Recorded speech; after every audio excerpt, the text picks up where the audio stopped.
For many of these Venezuelans, the future lies elsewhere.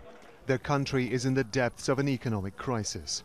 It's a daily struggle to find food, fuel and medicine.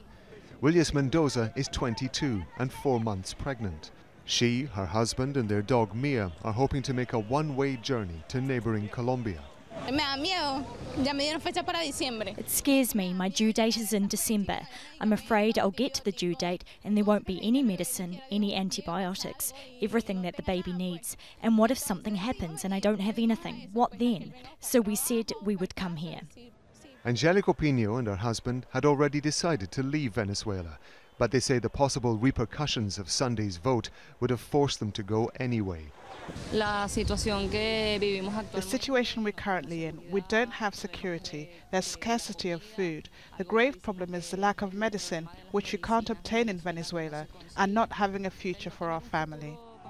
President Nicolas Maduro has called a national vote on Sunday to elect a so-called Constituent Assembly. Its job will be to redraft Venezuela's constitution. The opposition says it will boycott the election. That means those who do vote are likely to be pro-government. Critics say Maduro is attempting to override the existing parliament and crush his political opponents. Venezuelans have been leaving their country since the crisis began. Colombia says the number of people crossing the border jumped 5% on Monday. Because of the 48-hour general strike that has been called and the possible closure of the border, it means that the population in Venezuela, locals as well as foreigners, have entered our territory to buy supplies. Colombia has introduced an immigration card for Venezuelans who want to stay.